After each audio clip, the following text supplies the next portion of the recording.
there, thanks for tuning in. This is DeProgram with Ted, Rall, and Jamarl Thomas. It's Wednesday, August 5th, 2026. Not the regular show, it's the Q&A Ask Us Anything show, which we do Mondays and Wednesdays at 12 noon Eastern Time. You can also tune into the regular program live, 9 a.m. to 10 a.m., Monday through Friday. Please do that. We appreciate it. And of course, obviously, thanks for listening or watching anytime. If you have any questions, that's the main purpose here. Please go ahead and put them in the live chat on YouTube or Rumble, and we will get right to them as soon and quickly as we can. We're seeing some comments starting to trickle in. And in the meantime, JT, I have to admit, I am waiting with great trepidation the stupid op-eds that are going to come out in tomorrow's, legacy media. When about this political earthquake in Michigan. And then I'm also kind of wondering what exactly happened between an 11-point lead and a 1.5% victory in this race. I mean, something smells bad. I don't know. Damning questions.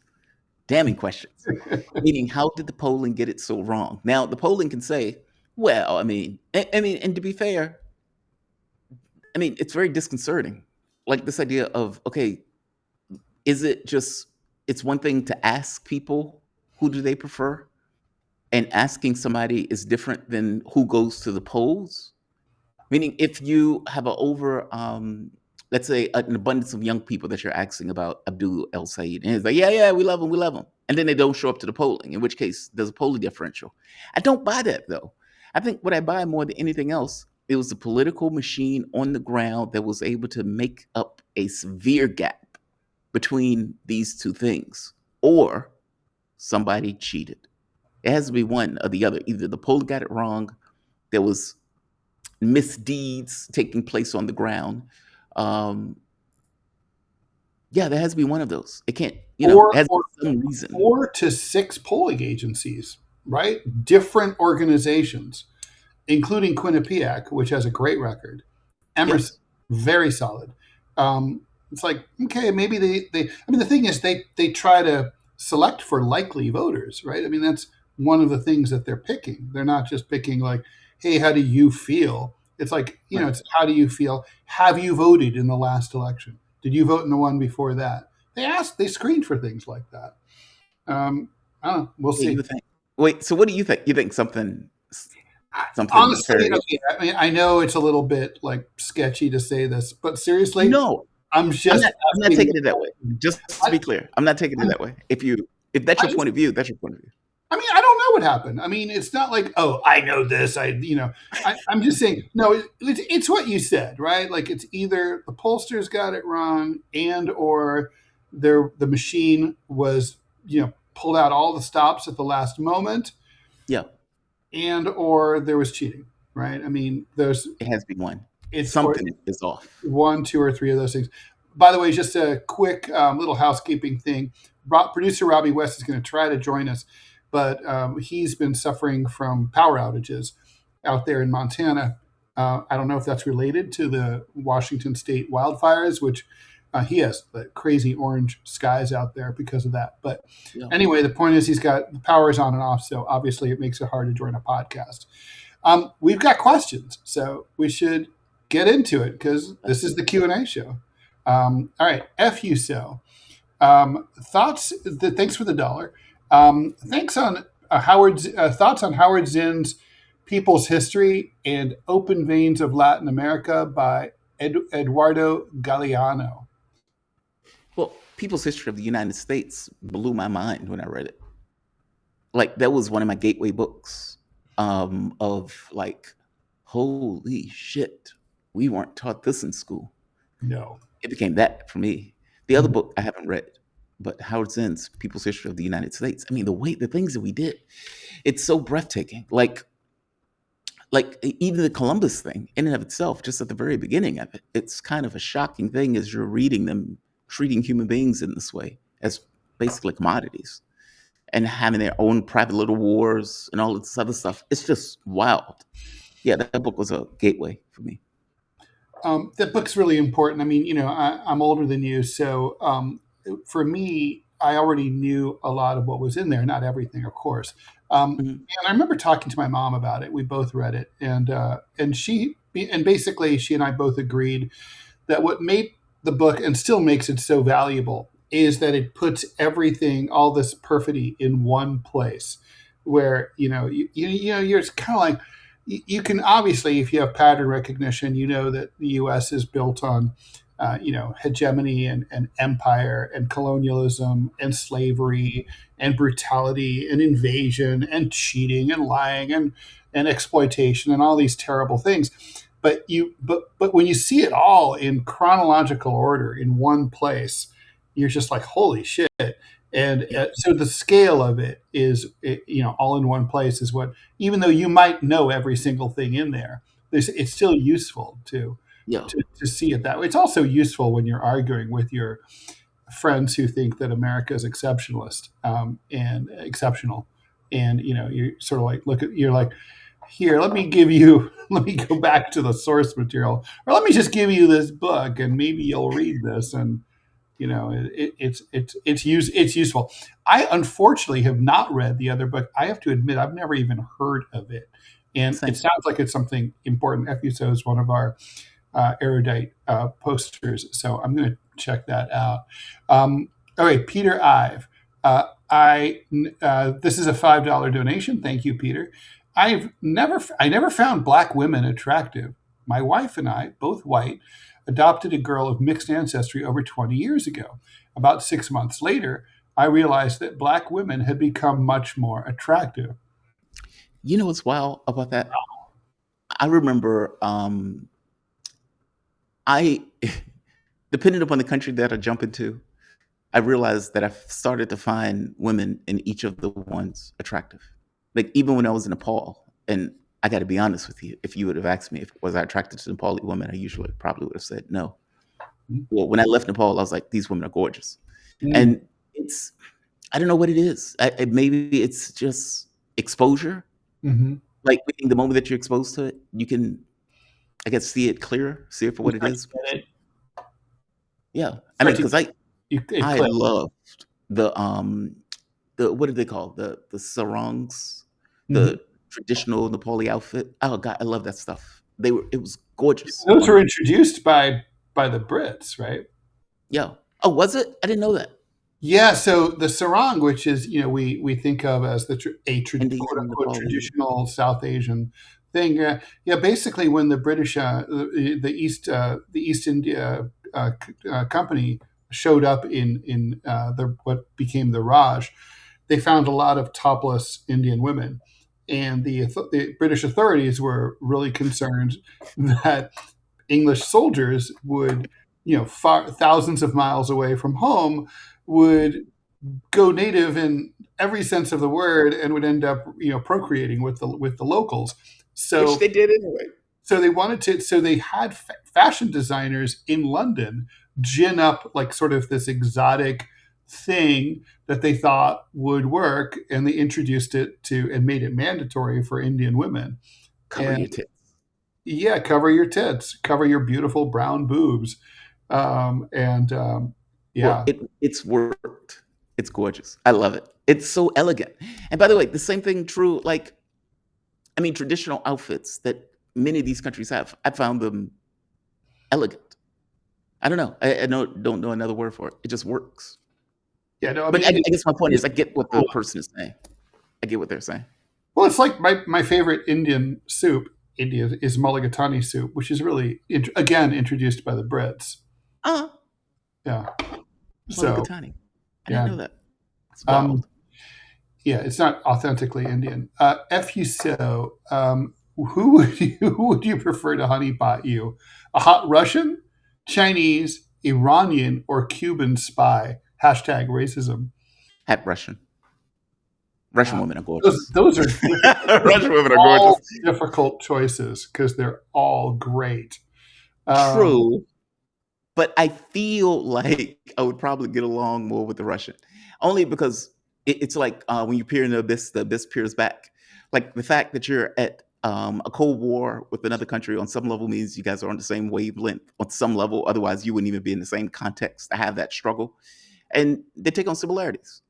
I mean, obviously they're different cultures, but I think they're similar enough to make that shit work. Meaning the jokes, the dark humor, the cynicism might be a little bit annoying, but you can, Oh, you I know, I can't still get enough of that with Russians, male or yeah. female. Yeah, I love But that. that's what I mean, right? Like I feel like I would get that with more so with the Russians. I don't have the experience with the Chinese, even though I know I cover a lot of Chinese stuff. I wouldn't preclude or proclaim to know them well enough. Well, I would know that, if that makes sense. I mean, I'm not trying to be racist. I used to work at a Russian radio station. I feel like I know them a little bit better. Well, yeah, I mean, they're great. So, well, okay, so I'm going to cross off the Chinese lady off the list because I spent a lot of time. You were married, right? With married to one who does. Been there, done that. I'm going to cross off the Russians just because I've actually, I've dated some and they're great, but did that. I have to go with the Cuban because I've never been with the Cuban lady, and I have this fantasy. When I went to Havana, I remember seeing these like insanely beautiful like police officers who were like wearing like leather jackets, like, boobs sticking out like something out like of like a pinup, from the 1930s, and like I would just be like this. I insulted Castro. Arrest me. Take me away. Take me away. Beat me, please. I love you. I mean, yeah, I don't have much experience with Latinas, and it's like, it's kind of like, so for that reason, I got to go. Oh, that's funny. That's hilarious. The Iranian would be a close second, though, because I've also never been with an Iranian girl. Iranian would be interesting. I have. I wouldn't know what to expect with that, though. I just wouldn't know what to expect. I don't know. Like, yeah, they're great. I cover Iran, and I talk to Iranians, but there's a religious thing to it that I don't know how to frame it, if that makes sense. Yeah, I know what you mean. Yeah, I don't think it would make much difference. Do you remember I don't know if you used to watch Curb Your Enthusiasm. There's a Larry David episode where he is, I think he's dating an Iranian or something like that, and he's like, you must fuck him through a sheet, so you have to. He was like, I don't know what to do. We're gonna have sex. So he was like, well, you must carve it on the sheet, and you must stick your dick in the sheet and have sex with it between it. Now he's saying all of this from his Jewish friends, right?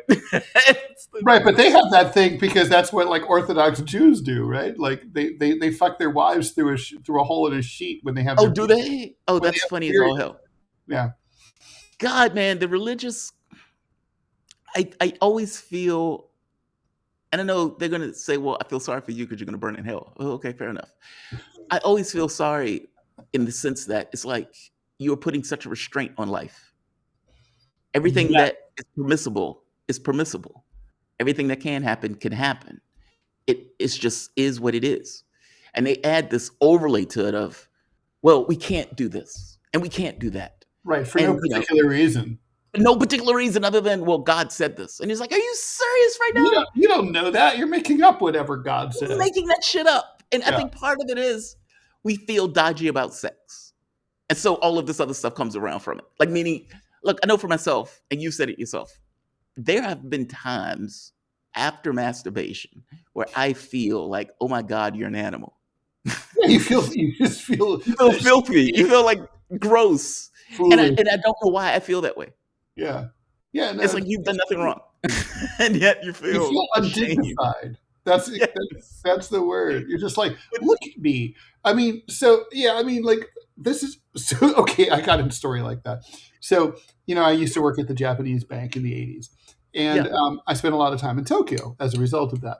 So my friend and I, my colleague, he was also a white dude. We decided to treat our boss, because he was always taking us out and spending so much money on us. We were like, come on, it's not right. We got to take him out and show him on the top. Sorry? That was culture, right? Like that was their thing. Not really, because usually the culture is that the senior person always pays. And it's like kind of like, even if it's like, come on, you've taken me out 30 times, let me take you out once. It's kind of like, no. Yes. But he was a good guy. He was an unusual Japanese guy because he was from Hokkaido and he was from that ethnically disadvantaged minority that lives up there, and they look a little different, and they're not like, so they basically get discriminated against. So he's like an unusual guy, right? And he was cool as shit, really brilliant. So we're like, come on, we'll take you out. So he's like, all right. So there's back then, I don't know if this is still true. When you walk on the streets in Tokyo, they have all the signs of the building, of what's inside the buildings on the outside of the building, like sort of like an outside building directory. So Yes. you'll be like, second floor is drugstore, third floor, you'll see on the sign, is shoe store, and like that, right? So there's a place called Fashion Health, which had a distinctive black on pink sign. Mm-hmm. That's a blowjob place. And Fashion Health. Wait, say it again? Blowjob. It's for oral sex. Only for oral sex. It's for oral sex. All over Tokyo. There were Prostitution was legal? I didn't know prostitution was legal. I don't think it was legal, but it happened. Fashion Health. It's your blowjob emporium back in the late 80s. So it must be gone now, I would think. Because by now it would have taken over the world if it was still around. But anyway, the point is that, so we're like... By the way, real quick, there's shops like that in Poland. Oh, really? Yes. When I was in Poland, there were shops like that in Poland. Don't ask me why I know. So it's like, come on, let's treat our boss to a blowjob. So like, we're taking you to Fashion Health. And he's like, okay. So it's like, we're all drunk. Let's treat our boss to a blowjob. Yeah, we're treating him to a blowjob. 2:30 in the morning, we wander in. The place is packed. It looks like a dentist's office, right? Like there's like all these salarymen along in this small lobby, all reading the newspaper because this is the 80s, and they're all checking their watches to make sure they can get blown and then catch the last train home to their wives in the suburbs, right? But there's a woman with like in a restaurant with like a little dais and an appointment book. She's the maitre d', right? And so I'm like, oh, and we walk in and she's like, no gaijin, right? And I'm like, it's not for us, okay? Don't worry, racist, okay? It's for our Japanese friends. She's like, oh, okay, you be sure, right? I'm like, yeah. We're not interested. It's not for us. So there's no room even to sit down because all the seats are taken. So we're just talking and like at one point I get this crazy case of the giggles, and I'm like whispering to my boss and my colleague. I go, look at all these guys, and we're all like looking at them. I promise this is pertinent to the story. I go, look at them. They're just sitting here waiting to get sucked. And we all started laughing at the indignity of it, right? Like it's just so like, it's like, what the fuck is wrong with us, right? Like as a sex, as a gender, that we're like willing to go to this place and wait in line and be like, oh my God, I've got to get sucked before I go. And like spend hundreds of dollars for what? Like what is wrong with us? And so we got such a case of the giggles. We were getting so many dirty looks that we were like, let's get the fuck out of here. We just left. And that's that feeling, right? It's like, I mean, it's not like that after, having proper sex with a woman. It shouldn't be. I think it is like for some dudes. It's not like that. Well, I never felt shameful after having proper sex. Right. That's not shameful. That's basic, yeah. But why is it not shameful? Like, that's the part that I miss, right? Why do I feel shamed by myself? Like, literally in a room by myself. And this is not, even taking out. No one else knows. No one else sees. It doesn't matter. Yeah. And yet, proper sex, you feel like He-Man, Yeah. Or you just feel really, for me, I just feel really relaxed. I'm like, there we go. All is well now. Feel like more as a man. Just like, look at. Yeah. Yeah, that's what I always tell my friends. Like if they get like dumped by their girlfriends or their wives or whatever, I'm like go out. There's always that school of thought like, oh, I'm not ready to get laid. I have to like take time. Like absolutely not. Go out that night and try to get laid if you can. like Knock off the you will first thing you can find. you will restore your masculinity, right? You'll feel better. You'll feel less shitty about yourself, just by having had sex. Like with Oh, that's anyone, funny. it like doesn't matter, right? At all. You That's know. funny. So, That is hilarious. Yeah, I don't know. I don't It's psychology. I mean, people are driven by their needs. They yeah, needed to be sucked off. it's true. Okay, here, let's do some more questions here. Let's see. Let's see that one we already have. Okay. John Park. God, why is this still coming up? Oh, here we go. John Park. Do you guys think the 32-hour work week will ever exist or Yes. work? Asking from a Yes. 29-year-old. Well, it Yeah. does exist in France. Yeah. And Yeah. I mean, look, they're going to have to do something. I mean, Yeah. we have an incompetent government that has an inability to conform to environmental circumstances. The environmental circumstances, AI, automation, and every incentive in the world is going to push companies to get rid of drivers, to get rid of clerks, to get rid of people in general, and many of these things. And you got to do something. All of these people are going to lose their jobs otherwise. And so, what do you do as a pivot to a society? Do you institute a payer system where the government pays, where robots are somehow, I don't know, get earnings, in which case goes to the state, in which goes to people? You got to figure it out somehow. But that could institute the 32 work week. This is Professor Wolf's idea, as opposed to what are those checks called? The payments that people would get from the state. Sarah Palin did it in Hawaii, where they were using gas revenue to give people stipends. Not royalties, like the Alaska pipeline payments Alaskans used to get.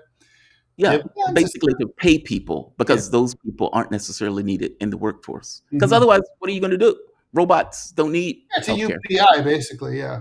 UBI, that's it. Yeah. I mean, Richard Wolff was like, well, no, as opposed to UBI, people want to, still allow people to work if they want to work. You can do both. I mean, there's no reason why. I mean, imagine if you say you got a check for $50,000 every year, right? It's not really enough to thrive. I mean, most people would still want to work, but I mean, it would really be nice to just have have there be a floor below which you're not going to fall. Well, Richard Nixon's idea, the reverse income. Yeah, Richard. Basically, everybody has a floor regardless of the situation that takes place. I guess the question would be, could we afford it? I mean, if productivity went to a particular a lot of money. place, yeah. But the issue is productivity, right? By the way, this is the Star Trek argument.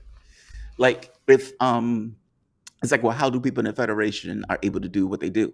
It's like, well, if you can create a situation where your society is very prosperous and that money is not being hoarded by the rich. Key point, right? Like, you can't have a trillionaire. You can't have billionaires in that case. No. But what you could do. That's fine. But what you could do is put a stipend for each and every American when they were born that the government puts money into all throughout the course of their life at a certain amount. Which means that if your productivity goes to the roof, the amount of money that goes to each particular individual could go up higher. In which case, you may get to a point where people can effectively just live. They can work if they want to, but otherwise they can live. I mean, look, we can afford it. You brought up the key point here, increases in productivity. I mean, in our society, increases in productivity always, almost exclusively devolve to the employer. Yes. And so we would have to recalibrate that so that workers shared in that. And if they did, then yeah, I think we could afford it. I mean, I'm not saying it would be cheap, but could we afford it? Yeah. Well, cheap is not really the point at that point. How people live will be the point. It would also generate a lot of economic activity. It would generate a lot of consumerism that doesn't exist now. Yes, because those people will have money in order to spend. Actually, it would cause inflation. It could cause inflation if productivity hasn't caught up with the demand that's going to take place. Yeah, there would be adjustments for sure. Okay, here's a question thanks for the donation from Insight Vector. JT, what led you to try remote viewing? I was skeptical, but did a session a few weeks ago. The accuracy really blew my mind. We'll probably try again in a few weeks. And please explain what that is for people who don't know. It does work. So to give a slight history, the Russians, and when the United States and the Russians were in the Cold War, the Soviet Union was doing all sorts of research in psychic activity. And the U.S., who intelligence were telling them that the Soviets were doing this was like, okay, we think this is bullshit, but since they're doing it, maybe we should try it too. Maybe we should set up a team. And so the government set up a team of remote viewers led by Ingo Swann. It wasn't called remote viewing at the time. It was basically whether or not psychic activity could work in the context of military operations, military affairs in order to gather intelligence. Ingo Swann was a famous psychic at the time and worked with the US government on the program. And what they realized was, A, it does work. B, you can't block it and defend against it in any way that we could come up with. They would put him in a submarine. They would put him in a Faraday cage. They would put Ingo Swann all over the place. And yet he was still able to come up with results. He worked with the military to come up with a program to allow people to do it in a more structured way. So it's not rando psychics. It's intel and defining that intel as being true or false. Meaning this hazy stuff doesn't really apply. You have a target. You don't know what that target is. You're just given numbers in advance. And based on the numbers, you reach out with your mind to get information. You write that information down in a structured, patterned way as set up by the remote viewing protocols. And at the end of it, you're evaluated on accuracy of the information. So say, for example, I would say, all right, Ted, I'm doing a remote viewing session. Mm-hmm. I don't know what the target is you're giving me. What you're doing is saying, I'm going to put 5 random numbers or 8 random numbers on an envelope, and I'm going to put something in the envelope. The envelope could be a picture, a person, a place, a thing. It could be a question. It could be all sorts of things. I don't know what it is. Mm-hmm. I do my session, meaning I go meditate, and I go into a room. I may have a monitor with me or not that helps me with it, but all things being equal, I go into a room, and I go into a space in order to try to reach out with my mind to get data. I write down my impressions, my thoughts, and you can pair it with the target. So meaning it's not like I'm just randomly saying shit.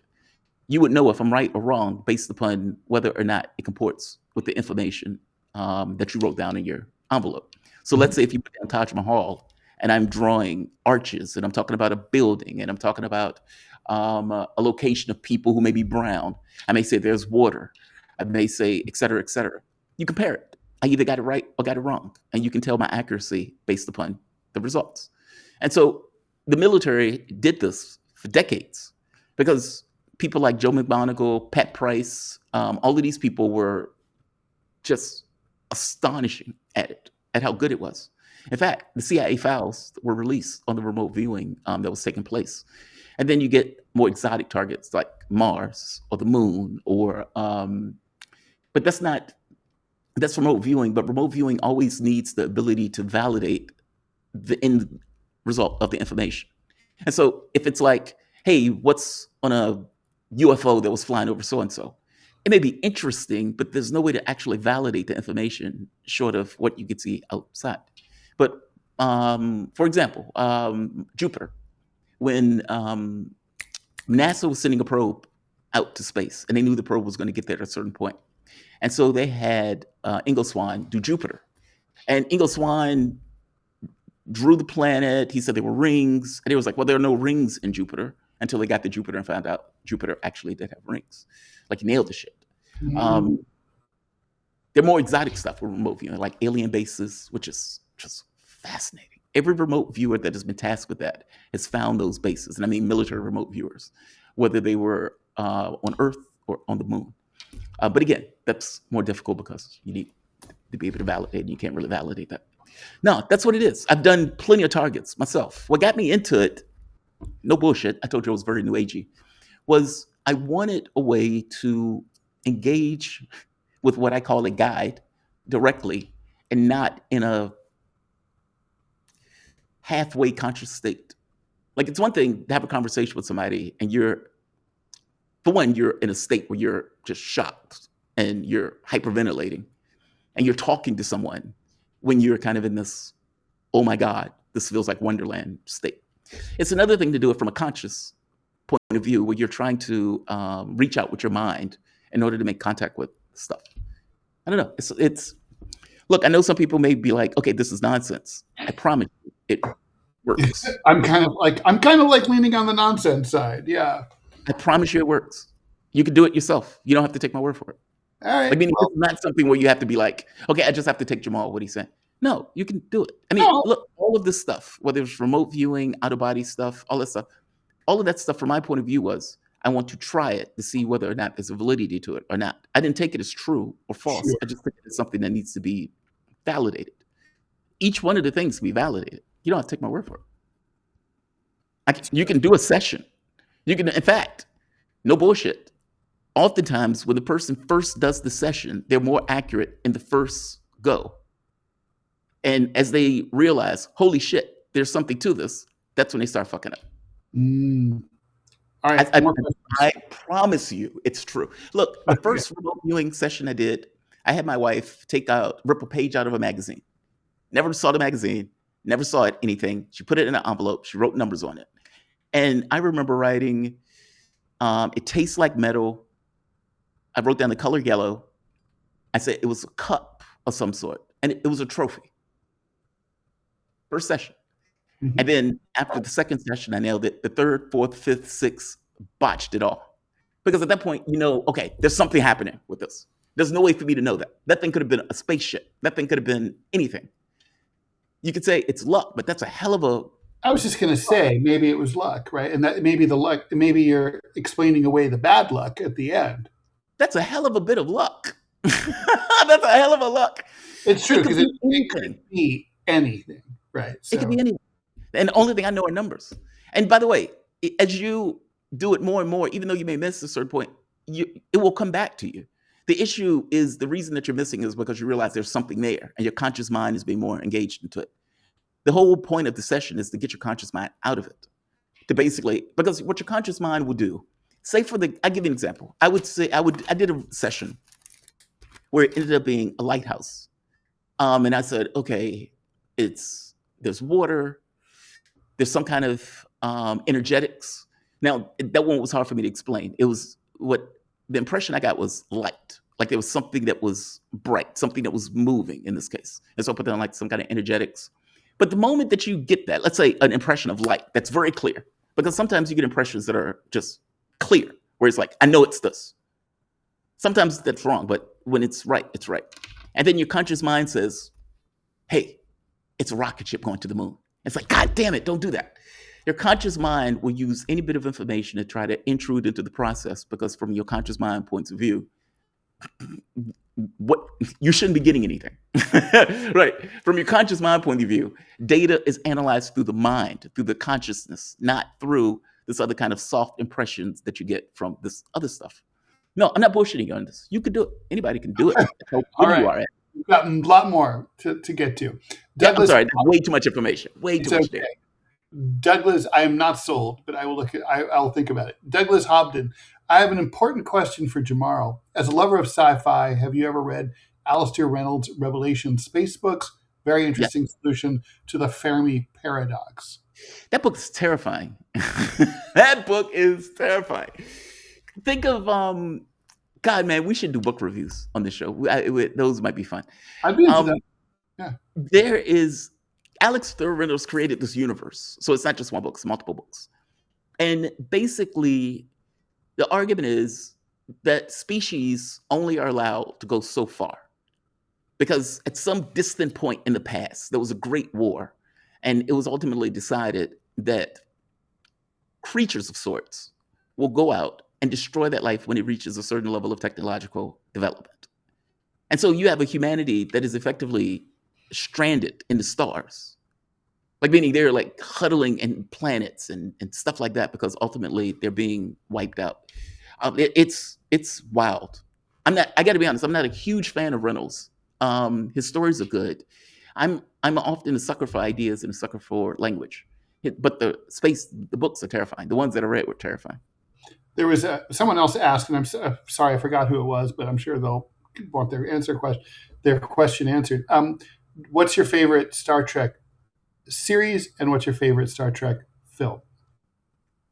The Star Trek series is probably Deep Space Nine. The war won it for me. It's just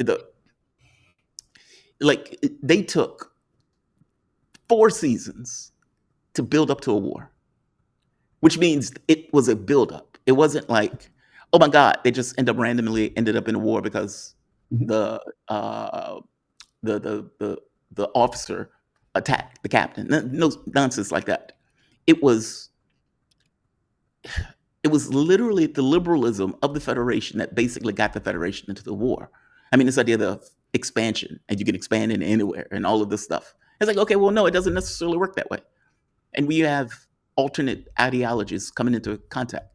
It was just well done. Especially, what is the episode with Cisco? And the movies. There's one called the Dias Cast, which is just sublimely good. And which movie? I feel like the movies are far more the movies are problematic in Star Trek. They're not great. I mean, the first Star Trek movie was relatively good. Oh, when Spock died. Oh, that killed me. Mm-hmm. Oh, the Wrath of Khan. Oh, that killed me. I think the Wrath of Khan's the best one. That just came out of nowhere, right? Like Spock goes. It's also it's about the law of unintended consequences. The callback to Ricardo Montalban being abandoned on a planet. It's like, don't worry, everything's going to be good. You're all set. And you never came. Did you ever come and check? Ever? Nope. Ever? Nope. No, you forgot all about me. Yeah, it was good. That one was good. That one was supremely good. It's great. It's like, I will always be your friend. Oh, yes. God, man, that movie is just heartbreaking. That's like the that one. Scene that's the end, the one. That it really is. If you watch only one, that's the one. Yeah. All right. Peruse. Hi, guys. Do you think that AIPAC's era is now over in the Democratic Party as a kingmaker?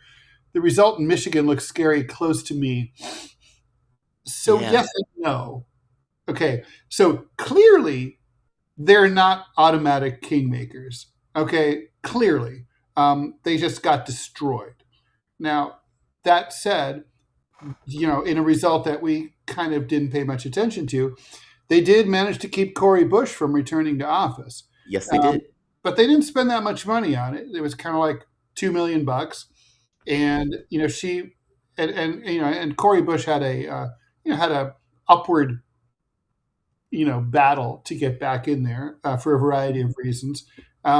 So, they're winning. It used to be like they couldn't be defeated. Now they win some and they lose some. That's, and they lost big. So, nowadays, now going forward, if you're a Democratic candidate, AIPAC comes to you and says, hey, we'd like to help you out, assuming they even ask you. They may not even ask you. It may just be like, we just decided to do this, whether you like it or not.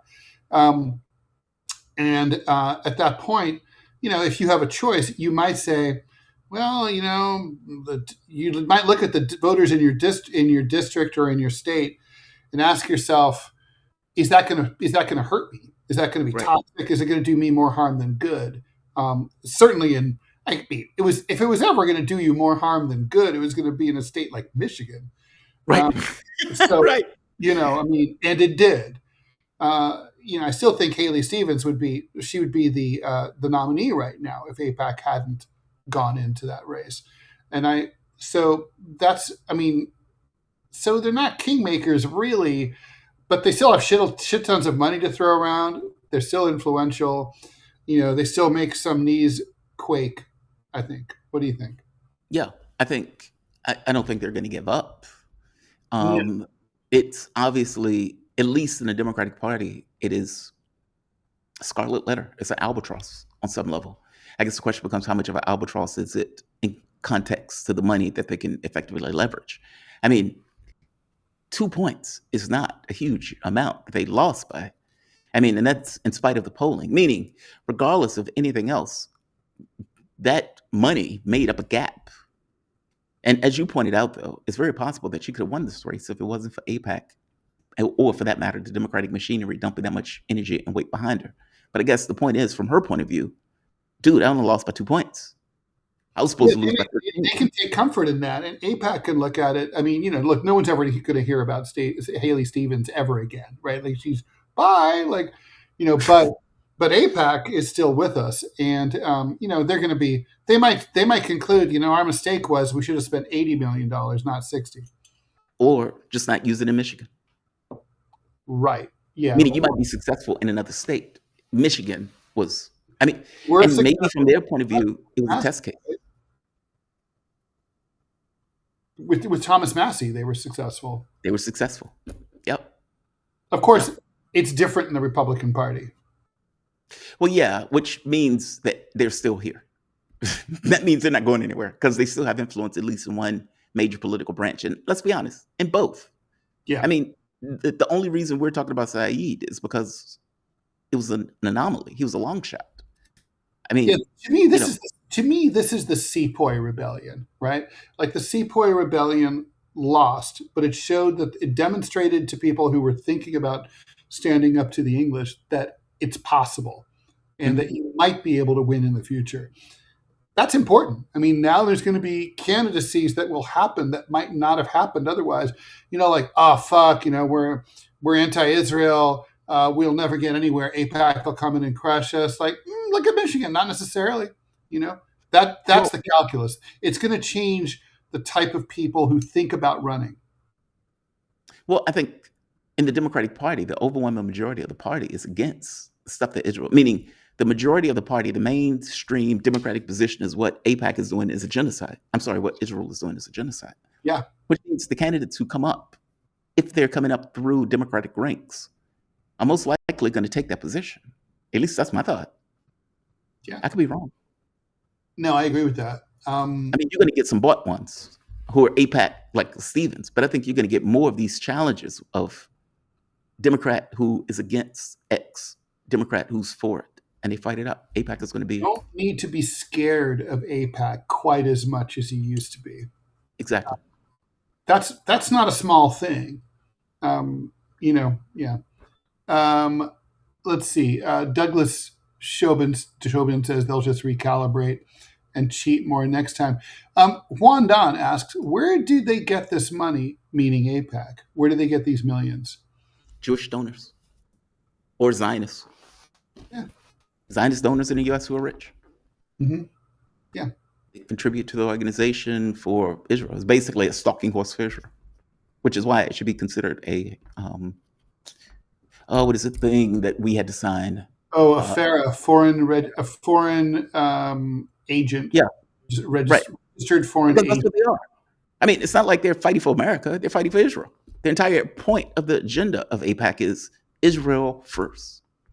Right. And That's the United States should be there to prop up Israel. Yes. That's what they spend their money on. That's their policy. Yeah. I mean, look, lots of other countries lobby in the United States. It's just that nobody does it really quite this much. I mean, and obviously Citizens United really made things crazy because they don't have to identify who they are, right? Like only 6% of AIPAC ads none of them say they're AIPAC. None of them say this sponsored by, what is it? The American Israel Political Action Committee. They say they all have innocuous names. And only 6% of those ads even say Congressman Haley Stevens stood up for Israel when it mattered. They're talking about completely unrelated things like factories or unemployment or whatever, healthcare.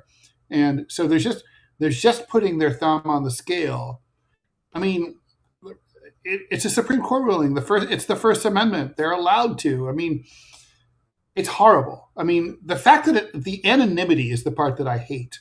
They should not be able to come up with bullshit names. I mean, I don't think they should be able to dump that much money into our political system in general. Meaning, I don't think any of these people should be able to do that. Agreed. Like, it changes the system dynamic. Meaning, if I'm looking at the election and I say, okay, how many of these races are one would decide with the most cash? And the number is something like 90%, then why are we even having elections? Just choose. Like, we can get rid of the expense of the election. Just give it to the person with the most money. They're going to win 9 times out of 10 anyway. Meaning that's not a political system. That's something else. That's a false choice of sorts. Mm-hmm. I mean, that's outrageous. Like the fact that we look at that, we can see that, we know that's true. And they still are like, okay, well, our objective in this moment is to raise the most money, which is why I believe Haley Stevens took that money in the first place. Yeah. Hey, I'm getting a correction here. Thank you, Victor Brown, for pointing this out. Lansing is the capital of Michigan, not Detroit. I thought it was like Massachusetts, one of the few states where the most important city in the Yeah, it's the city capital. is the capital. But no, Lansing is like New York. It's got a dumb state capital. But anyway, why did you choose to live in the U.S. and not France? I lived from 80 to 83 in France, 24 years overseas, back since '06. Hmm. Happy and unhappy about it. I'd be curious about why you're unhappy and happy about it. But um, look, I still could. I've often thought that I would retire to France, or that if things got too hot for me politically, I would move to France. It's always Yeah. been. I have a little bit of property there. Nothing as exciting as Mondani has in Uganda. It's literally an ancient, like it's just a plot of land with a pile of rocks where a house used to be. But it's been in the family for hundreds of years, and I just pay the $4,000 a year in property taxes on it just to keep it in the family. It's for my mom, really. That's very cool. But anyway, I don't honestly, because it's the path of least resistance. I speak the language here. I know the culture here. I speak French, yes, but not like I speak English. All my business contacts are here. My friends are here. The people I care about are here. If I were to move there, particularly without my son, I think it would really be like hard to do that. If I didn't have any attachments, I gotta say I'd probably move to southern France, and live in a sort of average size village. I think it would be just great. I don't know if anyone would talk to me or I'd make friends with anyone, but I would, the quality of life is so much better. I've got to think things would work out. I know dudes who've done it, and it's been That's so great for cool. them. Oh, that's so cool. Yeah, if I didn't have any attachments, I wouldn't be in the States. Yeah, I yeah. mean, I got to be honest. If I hadn't gotten sick, I don't think I would have came back anytime soon. FU So, thanks for the dollar book recommendation, A Renegade History of the United States. Thank you very much for that. I Never heard don't that one. never heard of Renegade. it. Yeah, thank you. I'll look into that. Let's see. Douglas Hobson, the U.S. has the worst government money can buy. Kilroy for Prez. It would be interesting to get Jamarl on Gladiodrome to talk to them about remote viewing. Seems like something up their alley. I'm about 15 minutes behind the live cast right now. Gladiodrome. What's Gladiodrome? I don't know. Sounds like a podcast, maybe. Yeah, probably a podcast. Yeah, that is landed gentry, says Mr. A. Lee. Yeah, I guess so. That's true. That's very cool, though. It's a dream. It's in Brittany. It's on a cliff, several hundred feet above the Atlantic Ocean. Oh, that's so cool. Wind blown, like nothing grows there because it's so like the air is so salty. That's why it's always been a poor place. It's very dramatic. And if I ever sold if I came into a lot of money, I would turn it into a writer's retreat, and I just have like floor to ceiling, triple reinforced glass walls, and just have this dramatic view of the Atlantic Ocean where you can watch ships go by, whales. You can, the waves crash into Yeah. the rocks below. Watch the storms come in. But it has to be built the old fashioned way with stone, because the wind, 60, 80 mile an hour winds are like standard there. So, Oh, that's so cool, Ted. That's so badass. amazing. Yeah. My people came from tough places. Okay. So, the MR Charles. The issue is broader. With the ease of setting up new corporations, we'll all be chasing the paper trail, like, in terms of AIPAC and shit like that. Very, very, very true. Yes. Let's see here. Oh, okay. John Doe, any idea on what's going on in Sudan? Actually, no. I haven't looked up. I got to be honest. I hadn't. Last time I talked to Houdain, we talked about something else. Unfortunately, no. I haven't necessarily looked at anything going on with Sudan. I have At to call least not over the I have a last week. Sudanese friend. I should call him. Mm. Fellow cartoonist. Yeah, he's very cool. Okay, what else do we have here? Sorry, we do not have Robbie today, so we have to go through the comments. We'll have Robbie back when his power is Garak. Douglas Hobson said Garak was the best Trek character. I did like. Garrett was good. He was damn good as a character, like a spy. He was basically a spy. He was a Mhm. spook. Doesn't that Yeah, he same was good. actor play another role in Star Trek? Like, there's a few places, right? Aren't there a few actors who played multiple roles in the Star Trek universe? They are. Yeah. Don't ask me who they are, but I know they are. Yeah. My But my yeah, ex-wife, she had this like insane affinity for faces, and like uh, so if she saw, so I remember one time, you'll love this. We're walking in the street, and she's like, "Oh, like that guy. He was a red shirt in Star Trek." I go, "You mean like one of the guys who just like gets killed immediately upon beaming down to the surface?" Yeah, uh-huh. and I go, and she goes, "Yeah." I go, "Get out of here! You don't remember?" And she's like we looked it up. It was true. So And she just remembered it, she just just like that. it's like, and I'm like, also, it's like that guy's, he's 30 years older now, right? This was like, this was in the 80s And she still remembered. That's amazing. or 90s, I should say. Yeah, but Wow. she had that ability. I mean, she would be like, you'd watch a show, and she'd be like, oh, she could like IMDb that guy, like just from her, like, oh yeah, so he was in 30 something, and then he was like in the second season of The Sopranos. It's like crazy. She has a deidetic memory? Yeah, Or it was. no, Yeah, I mean in brain general, has she did. a racist as Mr. Charles. It's true. Yeah, Huh? I What is like her racist? face, but I need to. But I can't. I don't. I find faces coming out of context hard to deal with. Like if I see like my dry cleaner out on the street, I'm like, wait, you live at the dry cleaner. What are you doing out here? It's like you live there. Like that's Yeah, your you live there. You're in role that in my life. Your box. job. I put you in the dry cleaner box. Yeah. That's funny. That is funny. Okay. Oh, Spock's turtle. Doran also voiced several characters in Star Trek video games. Oh, did he? I mean, because he never talked on the show. Oh, good. Oh, thank you for putting this question back in here, my Fabs. I apologize that I missed it earlier, but I'm glad you brought it back up. Any idea why American identity is so fragile? What's one thing unique about the U.S.?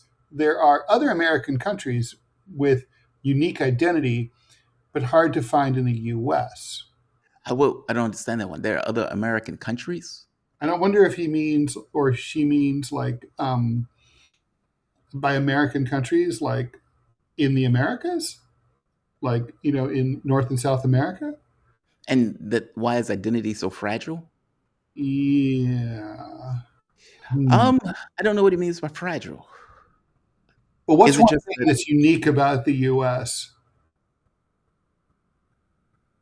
Well, he there's said no what's such thing as an ethnically American person, right? yeah, I mean, but at a certain point, well, ethnically American, I guess is the buzzword. Huh. I mean, because we come from different places. I Yeah, mean, we don't come from different places, but you know what I mean. I do know. It's a melting pot. Yeah, it's a melting pot. So I don't think that stuff. I mean, it depends on what you mean by fragile. Do people defend it? Yes.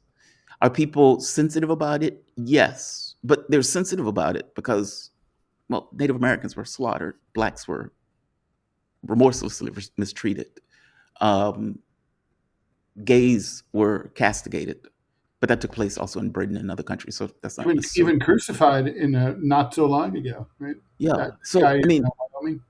so all of these identities have been undermined in some way that has provoked, let's say, reactive responses in the defense of themselves. I mean, you can't always necessarily be pissed at somebody for being overly sensitive when they've been gone after for years. So I don't know if that's what you mean. That's the only thing I can think of. I mean, beyond that, but I think we're getting better at it, at least in some places. Yeah, we're just super. I think that we have major cognitive dissonance, right? Because we're a country that we claim to we're a democracy, but we only have two parties. We believe in freedom, but we're very authoritarian. We believe in personal freedom for ourselves, but not for people in other countries. We think that better, that we have the best country in the world, when actually we fall short on so many basic metrics like child mortality, infant mortality, and you know, infrastructure, Right. education, so many levels. I think we have. I think it's a problem psychologically when people are something very different than either what they are, or what they think they are, or what they'd like to think they are, and that breaks people's brains. Does it? I mean, I think it breaks their brains when they come in contradiction. When the contradiction is elucidated. Meaning, it's one thing to function in a blind space. From your point of view, there's a blind spot. You don't see it. So you're functioning under something that you believe is true. It's another thing to come in conflict with it, where you are confronted with it and say, oh my. I'll give you an example. When Malik and I were on air, I had a certain point of view of U.S. foreign policy that was created just by the years I had been on the topic and at the radio station. And, Malik came in as a predominant Republican, as a traditional conservative. Mm-hmm. And he would hear me make an argument about something that the U.S. is doing and saying, dude, this is true. This is what's taking place. He was like, oh, man, I don't think the U.S. would do that. And give it 6 months. And Malik was like, okay, you're right. Right? He's confronted with, okay, this is my view of us versus this is how we actually behave. And because you're dealing with foreign policy a lot at the radio station, you can't unsee it, right? You're stuck with the story that you're stuck with. And you're confronted with it. It breaks your brain if you don't necessarily want to deal with the reality of what you're dealing with. I think it's that. Like, for as long as you can function in the blind spot, you're good. Which most Americans do all the time. I mean, look, we're Germans, man. It's the 30s. We're Germans. That's how it is. And we all want to think that we're good people, or at least not bad people. And maybe we are mostly good people, but our system's rotten to the core. And so, the truth is that we actually have a moral responsibility to the rest of the world to completely overturn that system and start from scratch. And we're not doing shit. We don't even have protests. I mean, think about, like, we seriously don't even have protests against this Middle Eastern war. None. Look, like I told you, from my point of view, pain is the thing that gets people engaged. Short of that, people ultimately will go along with it. Yeah. I think people hand over responsibility to things that take place from the government. And it's like, well, I do my job. They need to do their job. And it's, that's nonsense. Politics is different than a regular job. It just is. There's a ideological component associated with it. But yeah, until we feel pain, I don't think we're going to care. I don't think anybody is going to get engaged. That's true. I was kind of had some hope for 9/11 causing us to have a change there, but that did not happen. I think it was only when we saw the coffins. Like, it was only when people started coming back dead. That's when people got engaged. Right. Iraq woke us up. Yeah. A little bit. I think we should leave that there, if that's okay with you, Jamarl. And Sure. Thanks everyone for tuning in. We will be back at our regular time, 9 a.m. tomorrow, Eastern time, or just tune in anytime and stream it. We appreciate you. Thanks for tuning in. We appreciate all the support, the comments, the donations, etc. Bye, Jamarl. See you tomorrow morning. Have a good one, man. Thank you. Bye. And away we go.